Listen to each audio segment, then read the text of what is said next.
देख रहे हैं जी पंजाब हरियाणा हिमाचल। मैं हूं संदीप सिंह। आज हम हिमाचल प्रदेश के बेहद खूबसूरत पर्यटक स्थल मनाली पहुंचे हैं और यहां से आपको यहां के खूबसूरत पर्यटक स्थलों की तस्वीर दिखाएंगे, क्योंकि हर कोई यहां आकर अपनी छुट्टियां बिताना चाहता है और ऐसे खूबसूरत शहर में क्या कुछ खूबसूरती का भंडार है, उस पर हमने आपके लिए खास रिपोर्ट तैयार की। इस रिपोर्ट हम आपके लिए तैयार कर रहे हैं और अब हम पहले पड़ाव की तरफ निकल चुके हैं और इस वक्त हम लोग मनाली लेह नेशनल हाईवे पर हैं और यहाँ की मौजूदा तस्वीर आपको सबसे पहले दिखा देते हैं कि जैसे ही आप मनाली शहर से होते हुए इस हाईवे की तरफ निकलते हैं तो क्या कुछ खूबसूरत नज़ारा आज के दिनों में आपको देखने को मिल रहा है। क्योंकि सर्दियों के बाद जो है गर्मियाँ आते आते जिस तरीके से ये पूरा एरिया ग्रीनरी में तब्दील हो जाता है और पहाड़ों पर सफ़ेद बर्फ़ की चादर जो है वो आप इस वक्त मौजूदा देख सकते हैं अपनी टीवी स्क्रीन पर। तो जाहिर तौर पर हम इसी पहाड़ी के आसपास के एरिया में आपको लेकर चल रहे हैं और लगभग 10,000 फीट की ऊंचाई पर पहुंचने के बाद क्या कुछ खूबसूरत नज़ारा वहां से दिखाई देता है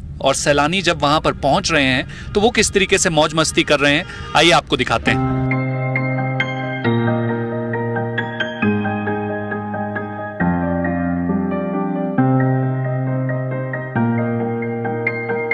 मनाली से 12 किलोमीटर का सफ़र तय करने के बाद अब हम सोलंग वैली से लगभग 2 किलोमीटर ऊंचाई पर इस खूबसूरत स्थान पर पहुंचे हैं और इस स्थान की खास बात यह है कि ये 10,000 फीट की ऊंचाई पर है और यहाँ पर पहुंचने के बाद क्या कुछ खूबसूरत नज़ारा इन दिनों दिखाई दे रहा है वो आपको यहाँ पर जो है वो एक्सक्लूसिव तस्वीरों के ज़रिए समझाने की कोशिश करेंगे। और यहाँ पहुँचने के बाद जो है वो इन दिनों किस तरीके से ये बर्फ़ से ढके हुए पहाड़ दिखाई दे रहे हैं ये देखकर आप समझ सकते हैं कि जाहिर तौर पर अप्रैल महीने की शुरुआत हो रही है। मैदानी इलाकों में पारा जो है वो लोगों को ज़रूर परेशान करेगा, गर्मी बढ़ने वाली है, लेकिन यहाँ पहुँचने के बाद जो है वो तस्वीर बिल्कुल उल्टी नज़र आती है, क्योंकि यहाँ पर जो है वो मौसम कभी भी बदला हुआ जो है वो आपको दिखाई दे सकता है। और जिस तरीके से बर्फ़ से ढके हुए पहाड़ दिखाई दे रहे हैं तो ये रोहतांग दर्रे के साथ लगती तमाम ऊँची पहाड़ियाँ हैं जो इस वक्त बर्फ़ से ढकी हुई हैं और यहाँ पहुँचने के बाद सैलानी जो है कुछ इस तरीके के नज़ारे का लुत्फ़ लेता है। और जाहिर तौर पर देश और दुनिया से मनाली पहुँचने वाले सैलानी जो है यहाँ पहुँचने के बाद कुछ इसी तरीके से शांत वादियों में अपनी छुट्टियों को बिताने के लिए पहुँचते हैं। और जाहिर तौर पर मनाली के खूबसूरत पर्यटक स्थलों में मौजूदा तस्वीर क्या है यही दिखाने की कोशिश हमारी टीम आज सुबह से कर रही है, ताकि आपको घर बैठे बैठे हम मनाली की खूबसूरत वादियों को दिखाएं।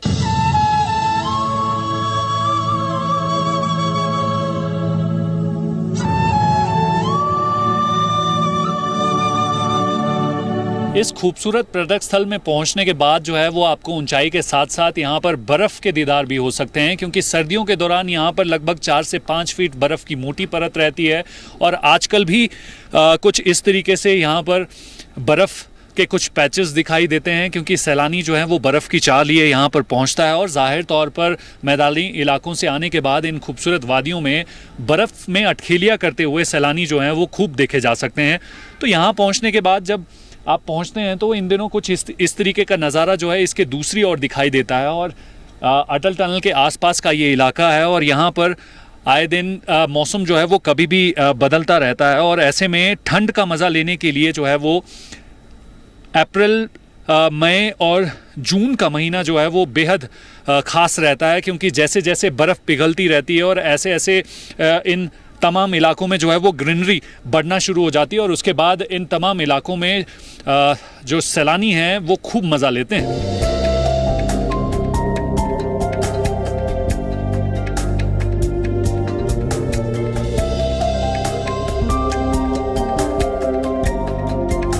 चलिए अब हम स्नो पॉइंट में पहुंच चुके हैं और ये 10,000 फीट में जो है वो बर्फ़ में किस तरीके से सैलानी यहाँ पहुंचने के बाद मौज मस्ती कर रहा है इस पर कुछ बातचीत कर लेते हैं। कुछ एक टूरिस्ट हमारे साथ हैं। Sir, firstly I want to know where you from and this must be your first visit और the regularly you visit the Manali? We are from Tamil Nadu, Madurai, and this is the first visit we are here. It's very nice to see this climate very well.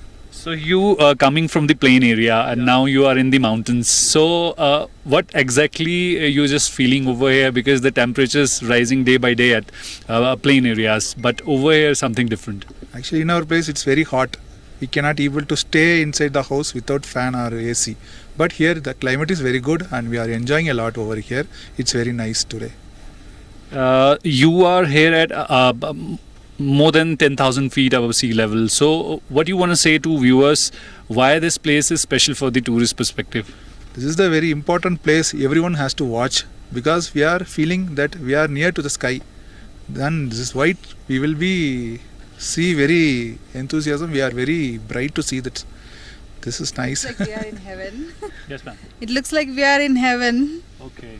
So you must be planning from the very long to visit the Manali. So you already here. So what are the expectations regarding your tour? Expectations, main expectation is snow covered area, because kids are very excited to watch snow. And we went to near Atal Tunnel, Rohtang Pass, and we enjoyed a lot. We spent nearly 3 hours there. Okay. So are you expecting if you see? No, today we are unable to see the snowfall. But before 1 month there is a very nice snowfall, they told. Okay thank you Yeah, so much. कुछ एक स्थानीय लोग भी हमारे साथ हैं, इनसे पूछ लेते हैं किस तरीके से देखते हैं कि अभी टूरिस्ट सीज़न जो है आने वाला है, क्या कुछ उम्मीदें आपको हैं, क्योंकि इस बार जो है क्या एक्सपेक्टेशन लेकर चल रहे हैं? इस बार बर्फ़ बहुत कम पड़ी है और टूरिस्ट जो है अभी नीचे गर्मी शुरू हो गई है, तो यहाँ क्लाइमेट बहुत अच्छा है इस बार। तो हम क्या नाम करते हैं कि इस बार टूरिस्ट ज़्यादा आएगा मनाली। बिल्कुल। तो लेकिन सर्दियां तो जो हैं वो काफ़ी लंबा सेशन रहा है, अप्रैल महीने की शुरुआत हो रही है, टेम्परेचर अभी बहुत ठंडा है, कभी भी स्नोफॉल हो जाती है। तो किस तरीके से आप देखते हैं कि इस तरीके का मौसम अगर आगे भी बरकरार रहता है तो सैलानी यहाँ पर पहुँचने के बाद जो है और मस्ती कर सकता है ठंड में? अभी जो मौसम 3-4 दिनों से काफ़ी ख़राब चला हुआ है, अभी 1-2 दिन के बाद फिर लगता है कि बर्फ़ पड़ेगी तो जो टूरिस्ट आएगा तो वो बर्फ़ में और मज़ा ले सकता है। बिल्कुल। तो आप ये देख सकते हैं कि ये तमिलनाडु से आए हुए सैलानी थे और ये स्थानीय व्यवसायी हैं, और यहाँ पहुँचने के बाद किस तरीके से बर्फ़ में मौज मस्ती ये कर रहे हैं और इनके चेहरे की खुशी देखकर जो है समझा जा सकता है कि मैदानी इलाकों से आने वाले सैलानियों के लिए ये जगह किसी जन्नत से कम नहीं है, और हो भी क्यों ना, क्योंकि जहाँ इस वक्त मैदानी इलाकों में जो है वो पारा लगातार बढ़ता जा रहा है और गर्मियाँ लोगों को परेशान कर रही है। तो इसी गर्मी से राहत पाने के लिए बड़ी तादाद में सैलानी जो हैं वो पहाड़ों का रुख करते हैं, और ऐसे में हिमाचल प्रदेश के इस खूबसूरत पर्यटक स्थल मनाली में घूमने के बाद जन्नत सा एहसास कर रहे हैं। चलिए आइए अब आपको एक दूसरी और खूबसूरत लोकेशन लेकर चलते हैं और वहां पर इस वक्त क्या मौजूदा तस्वीर है वो दिखाते हैं।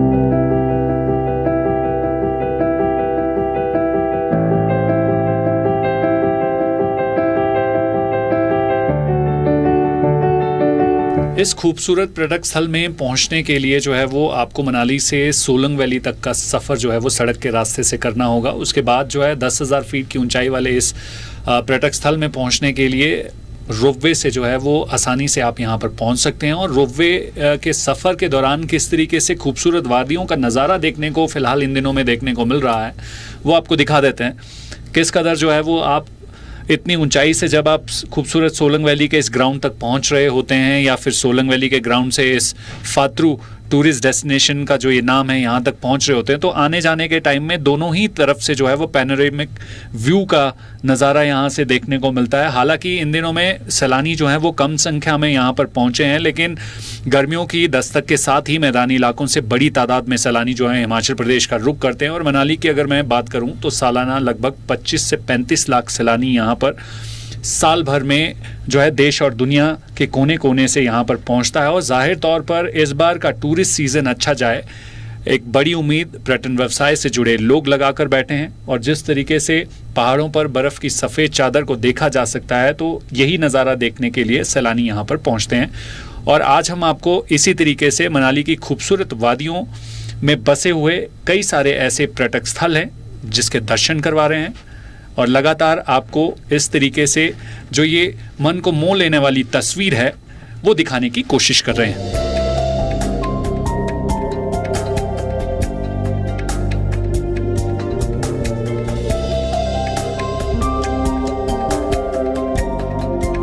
इन खूबसूरत वादियों के बीच घने जंगलों में पिछले कुछ सालों से वन विभाग ने छोटे छोटे पार्क बनाने का जो है प्लान किया है और उसके तहत कई ऐसी लोकेशंस हैं जिनमें ओल्ड मनाली की अगर बात करें या फिर मनाली से रोहतांग के बीच गुलाबा के कुछ एरियाज़ में जो है वो ऐसे छोटे छोटे पार्क बनाए गए हैं और ये बेहद खूबसूरत पार्क जो हैं वो अब बनकर तैयार हो चुके हैं और सैलानियों का इंतज़ार कर रहे हैं। और जाहिर तौर पर यहाँ पर जब छुट्टियाँ बिताने के लिए सैलानी पहुँचता है तो इन शांत लोकेशंस में काफ़ी समय बिताने के बाद जो है वो जाहिर तौर पर सैलानी काफ़ी खुश नज़र आते हैं और इस वक्त ये पार्क बनकर पूरी तरीके से तैयार हो चुके हैं।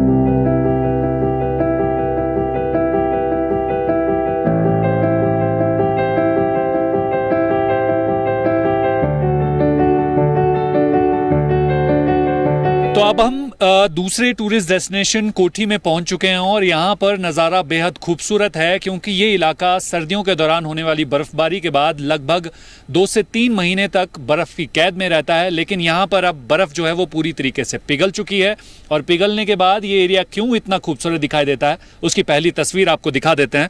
मैं कैमरा पर्सन से कहूँगा कि पैन करके ज़रूर दिखाए। और यहाँ पर जिस तरीके से जो ये घने पेड़ों से भरे हुए जंगल हैं उसकी तस्वीर आप देख सकते हैं और उसके साथ यहाँ पर जो है वो वन विभाग की तरह से जो है वो छोटे छोटे पार्क्स बनाए गए हैं जो कि इस बार गर्मियों में यहाँ आने वाले सैलानियों के लिए ये पार्क जो हैं वो खुलने जा रहे हैं। लेकिन इस वक्त यहाँ पर पूरी तरीके से सन्नाटा पसरा हुआ है क्योंकि सैलानियों को फ़िलहाल यहाँ पर अभी इस पार्क में आने की अनुमति नहीं है। लेकिन कुछ दिनों के बाद जो है वो सैलानियों के लिए ये पार्क खुल जाएगा और खुलने के बाद किस तरीके से यहाँ पर पहुँचने के बाद जो है वो इन शांत आबो हवा में किस तरीके से आप अपनी छुट्टियाँ बिता सकते हैं वो आप समझ ही सकते हैं। और यहाँ की मौजूदा तस्वीर देखकर आप समझ सकते हैं कि इस वक्त जो है कुदरत का ये खूबसूरत नज़ारा जो है वो यहाँ पर हर हिस्से पर आसानी से देखा जा सकता है। इसीलिए मनाली के आसपास के टूरिस्ट डेस्टिनेशंस में बड़ी तादाद में सैलानियों को घूमने के लिए बहुत कुछ है और उसी को दिखाने के लिए हमारी टीम आपके लिए खास रिपोर्ट तैयार कर रही है। और कोठी की अगर बात करें तो कोठी तक सैलानियों को आने की अनुमति है और इससे आगे गुलाबा तक जो है दूसरा इसी तरीके का पार्क बना हुआ है, वहाँ पर भी जो है सैलानी जो है आसानी से घूम सकते हैं। लेकिन रोहतांग दर्रे पर अभी स्नो क्लियरेंस चल रहा है और वहाँ पर बर्फ़ का दीदार करने के लिए सैलानियों को कुछ और इंतज़ार करना होगा। तो आइए चलते हैं अब इसके बाद हम आपको मनाली शहर लेकर चलते हैं और शहर के साथ क्या कुछ आपके लिए खास है वो दिखाते हैं।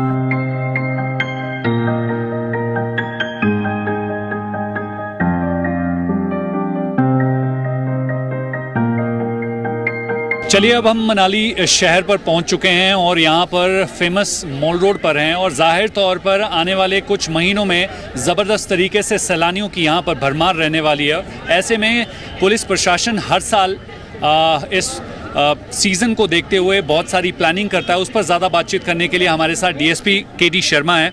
शर्मा जी, आपसे जानना चाहूँगा कि अब जो है वो अप्रैल महीने के बाद टूरिस्ट सीज़न शुरू होता है, समर सीज़न, और बहुत बड़ी तादाद देश विदेश से यहाँ पर सैलानियों की पहुँचती है। ऐसे में पुलिस प्रशासन को कमर कसने का जो है वो ये टाइम काफ़ी इम्पोर्टेंट रहता है। किस तरीके से प्लान किया गया है कि इस बार के समर सीज़न में क्या कुछ एग्जीक्यूशन रहेंगी ताकि सैलानियों को सहूलियत मिल सके? देखिए, जैसा आपने कहा कि अगले मंथ यानी अप्रैल से मिड अप्रैल से लेकर जून तक यहाँ पर टूरिस्ट का हैवी इन्फ्लक्स रहेगा और यहाँ पर देश विदेश से लाखों की तादाद में सैलानी घूमने आते हैं। तो उस चीज़ को ध्यान में रखते हुए एक टूरिस्ट के लिए एक अच्छी ट्रैफिक व्यवस्था यहाँ पे हो, अच्छी कानून व्यवस्था यहाँ पे हो। हमने मनाली टाउन को 8 बीट्स में डिवाइड किया है, 8 सेक्टर में डिवाइड किया है और हर एक सेक्टर में हमने एक मोटरसाइकिल में एक हमारे ट्रैफिक कांस्टेबल को डिप्यूट किया है जिसको हमने बीट इंचार्ज लगाया है। और उस बीट इंचार्ज का यही काम रहेगा कि वो अपनी बीट में पेट्रोलिंग करता रहेगा मोटरसाइकिल पर और वहाँ पर कोई भी आइडल पार्किंग ना हो, कोई ट्रैफिक जाम ना हो। और इसके अलावा जो वहाँ पर हमारी पॉइंट ड्यूटी रहेगी वो उनके ऊपर भी नज़र रखेगा कि अपनी पॉइंट ड्यूटी पे हमारा पुलिसकर्मी या हमारा होमगार्ड का जवान जो है वहाँ पे तैनात रहे।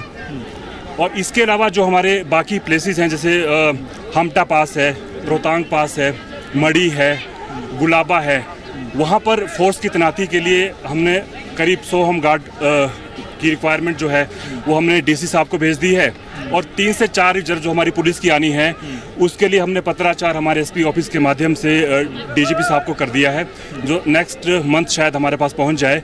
उनकी डिप्लॉयमेंट भी अच्छे तरीके से यहाँ पे की जाएगी और उनको अच्छे से ब्रीफ किया जाएगा कि एक अच्छा बिहेव टूरिस्ट के साथ हो, अच्छे से अपनी ड्यूटी हम यहाँ पर करें, ताकि जो यहाँ टूरिस्ट बाहर से आता है एक अच्छा मैसेज लेके यहाँ से बाहर जाए। इसके अलावा मनाली में संदिग्ध लोगों पर नज़र रखने के लिए और यहाँ पे ट्रैफिक किस तरह से चल रहा है उस पर नज़र रखने के लिए हमारी तीसरी आँख यानी सीसीटीवी कैमरा, हम 43 सीसीटीवी कैमरा यहाँ पर इंस्टॉल कर रहे हैं और उसका काम हमने शुरू कर दिया है, जिसमें 3 कैमरा ANPR होंगे यानी कि ऑटोमेटिक नंबर प्लेट रीडर, और 40 कैमरा हमारे बुलेट कैमराज होंगे, जिसको हम टाउन में हर एक जगह पे, हर कोने में, हर चप्पे पे जो है इंस्टॉल कर रहे हैं। और इसके माध्यम से हमें हर एक गतिविधि जो रहती है टाउन की उस पर हमारा पूरा फोकस रहेगा और हम अच्छे से इस सीज़न में एक अच्छा ट्रैफिक व्यवस्था हम देने की कोशिश करेंगे, अच्छे से यहाँ पे कानून व्यवस्था अच्छे से बनाने की कोशिश करेंगे। शर्मा जी, आपसे ये ज़रूर जानना चाहूँगा कि जिस तरीके से आपने बताया कि क्या कुछ आर्टिफिशियल इंटेलिजेंस हो, सीसीटीवी कैमरा की मदद से हो या फिर एक्स्ट्रा पुलिस फोर्स या होमगार्ड फोर्स की मदद से जो है वो इस बार ट्रैफिक व्यवस्था को सुचारू किया जाएगा और सैलानियों की सहूलियत के लिए जो है वो आपका पुलिस का प्लान जो है वो तैयार हो चुका है। आप किस तरीके से जो है आने वाले जो सैलानी प्लान कर रहे हैं मनाली का, उनको क्या संदेश देना चाहेंगे कि किस तरीके से वो बिना परेशानी के यहाँ की खूबसूरत वादियों में आसानी से घूम सकते हैं, और अगर कोई भी परेशानी होती है तो किस तरीके से पुलिस से उन्हें ईजीली तरीके से संपर्क किया जा सकता है? देखिए, मनाली एक टूरिस्ट प्लेस होने के साथ साथ एक देवभूमि भी है। यहाँ पर माता हिडिंबा का टेंपल है, मनु महाराज का टेंपल है, वशिष्ठ टेंपल है और भी काफ़ी सारे यहाँ पे रिलीजियस प्लेसेस हैं। तो हमारे हिमाचल में एक रिवाज है, हम यहाँ पर टूरिस्ट को एक भगवान की तरह मानते हैं। तो जितने भी टूरिस्ट यहाँ आना चाह रहे हैं हम उनका स्वागत करते हैं, पर उनसे मेरी एक गुजारिश रहेगी कि जब भी वो मनाली आएँ या मनाली में जितने दिन भी रहें, ट्रैफिक नियमों का प्रॉपर तरीके से पालना करें और कोई भी ऐसा काम ना करें जिसमें पुलिस को कोई एक्शन लेना पड़े। हाँ, अगर उनके साथ कोई ऐसी वैसी कोई बात होती है तो वो सीधा हमारे पुलिस स्टेशन या हमारा ट्रैफिक जो कंट्रोल रूम है वहाँ पर कांटेक्ट कर सकते हैं और सीधा मुझसे भी कांटेक्ट कर सकते हैं। बिल्कुल। जी मीडिया से बात करने के लिए बहुत बहुत धन्यवाद। तो ये थे DSP मनाली KD शर्मा। हम ये इसलिए इनसे सवाल कर रहे थे क्योंकि पर्यटकों के लिहाज से मनाली बेहद इम्पॉर्टेंट है और सीज़न के दौरान बड़ी तादाद में सैलानी यहाँ पर पहुँचते हैं, और ऐसे में लगातार जो है वो सैलानियों को किस तरीके से सुविधाएं मुहैया होनी चाहिए, चाहे वो लॉ एंड ऑर्डर से जुड़ी हों या फिर दूसरी सुविधाएं, उसके तहत जो है इनसे सवाल का जवाब लेना बेहद ज़रूरी था। आइए अब हम आपको कुछ एक और ब्यूटीफुल लोकेशन जो शहर के साथ हैं उसको दिखा देते हैं, क्योंकि जब भी आप अगली बार यहाँ पर आएँ तो इन डेस्टिनेशंस में समय बिताकर आप अपनी छुट्टियाँ जो हैं वो और भी साथ लगते इस पार्क में हम इस वक्त पहुँच चुके हैं। इसे वन विहार कहा जाता है और बहुत बड़ी तादाद में स्थानीय लोग हों, यहाँ पर पहुँचने वाला सैलानी हो, वो यहाँ पर जो है इस पार्क में ज़रूर आता है। इसकी मौजूदा तस्वीर दिखाना भी बेहद ज़रूरी है क्योंकि शहर के साथ ये बहुत बड़ा पार्क है और लगभग 100 बीघे के से ज़्यादा का ये पूरा एरिया है और देवदार के घने जंगल यहाँ पर हैं और इसके साथ इसे बेहद खूबसूरत तरीके से बनाया गया है और लगभग 2 किलोमीटर का लंबा ट्रैकिंग ट्रेल है यहाँ पर, जिसमें लोग जो हैं वो जॉगिंग करने के लिए यहाँ पर पहुँचते हैं। टूरिस्ट भी यहाँ पर काफ़ी बड़ी तादाद में पहुँचते हैं, छोटे बच्चे हों या फिर बड़े हों, तमाम लोगों के लिए इस पार्क में बहुत कुछ रखा गया है। और ज़ाहिर तौर पर आप जब शहर की भीड़ भड़ाक वाली और पॉल्यूशन से भरी एरिया से जब यहाँ पर पहुँचते हैं तो जाहिर तौर पर इस नेचर पार्क में आकर जो है वो सैलानी बहुत सुकून महसूस करते हैं।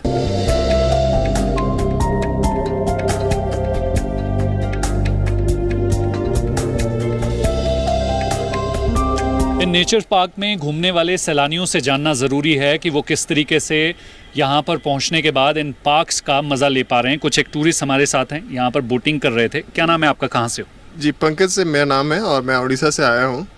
तो किस तरीके से आप देखते हैं कि शहर के साथ जो है घना जंगल भी है और इस तरीके से पार्क भी है, बहुत सारी एक्टिविटी जब करने को मिलती है तो ये लाइफलाइन की तरह रहती है?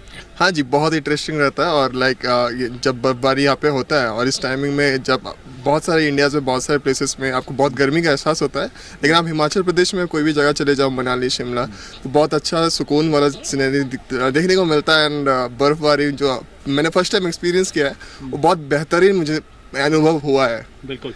आप किस तरीके से देखते हैं कि कौन कौन सी जगह यहाँ पर आपने घूमी है, स्नो भी है, यहाँ पर नेचर के साथ जो है आपको घूमने का मौका भी मिलता है और शहर के साथ जो है ये बहुत बड़ा जंगल वाला एरिया है, किस तरीके से आप इसको देखते हैं?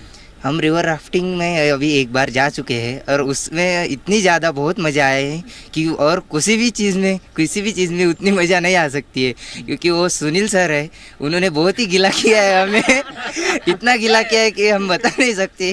और उन्होंने दूसरी बार नहलाया हमें पहली बार हम चलिए, आप खूब मज़ा ले रहे हैं, तो आपने किस तरीके से अपनी छुट्टियां मनाली में बिताई? बहुत अच्छे से। एज अ टूरिस्ट मैं बताना चाहूँगी कि बहुत सही एक्सपीरियंस था। फर्स्ट टाइम ऐसी कुछ ट्रिप प्लान की थी फ्रेंड्स के साथ।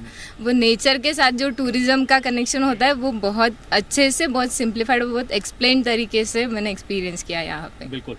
अप्रैल महीने की शुरुआत हो रही है, आप जिस जगह से आते हैं वहाँ बहुत गर्मी पड़ती है, अभी फ़िलहाल टेम्परेचर काफ़ी ज़्यादा हो रहा है, तो यहाँ पहुँचने के बाद जो है वो किस तरीके से मौसम जो है वो आपको पहले तो फील करने को मिलता है और यहाँ पहुँचने के बाद किस तरीके से एक्सपीरियंस करते हैं आप अपनी छुट्टियों में? सच बताओ, एकदम ठंडा ठंडा कूल इधर जैसे आए, मतलब मुंबई में रहते हैं, मैं तो मुंबई में रहता हूँ, वहाँ पे तो आपको टेम्परेचर पता ही होगा 35-40 तो जाता है अप्रैल के स्टार्टिंग में। इधर आके थोड़ा रिलैक्सेशन, बहुत सारे छुट्टियों में मज़ा किए हैं, इतना मेमोरीज बनाए कि कह नहीं सकते आगे, बहुत सारा मज़ा आया इधर। इन्होंने तो बहुत मेमोरीज बनाई हैं। मॉल रोड के साथ जो है इस पार्क में आने के बाद आपको क्या कुछ अनुभव करने को मिलता है? एक्चुअली मैं पश्चिम बंगाल से आया हूँ, मैं शेयर करना चाहूँगा यहाँ पे जो सब कुछ देखने को मिलेगा और मिल रहा है हमको, और जो मैंने अपने पापा को भी लेके आया है, बहुत दूर से हम लोग आए हैं, बट बेसिकली एक्चुअली यहाँ पे देखने का चीज़ है कि सब कुछ शांत है। वहाँ पे पश्चिम बंगाल में इतना कुछ शांत माहौल और ठंडा और सब कुछ इतना नहीं मिलता जो यहाँ पे मुझे मिल रहा है। और बेसिकली मैं बताना चाहूँगा सबको एक बार ज़रूर मनाली घूम के जाना चाहिए, क्योंकि यहाँ का एक्सपीरियंस, अनुभूति मैं बयान नहीं कर सकता। It's definitely unbelievable. आपसे आखिरी सवाल का जवाब ले लेते हैं। सर, आप किस तरीके से देखते हैं कि जब मैदानी इलाकों से सैलानी यहाँ पर पहाड़ों पर अपनी छुट्टियाँ बिताने के लिए आते हैं तो वो सुकून मिल पाता है क्या? हाँ, बहुत अच्छा है। सबसे तो अच्छा लगा उसका जो बर्फबारी जहाँ हो वहाँ अच्छा लगा, सबसे अच्छा। बिल्कुल। तो आप ये देख सकते हैं कि ये देश के अलग अलग राज्यों से आए हुए सैलानी हैं और अपनी छुट्टियां किस तरीके से यहाँ पर, यहाँ की खूबसूरत वादियों में बिता रहे हैं। इनके चेहरे की खुशी देखकर आप समझ सकते हैं।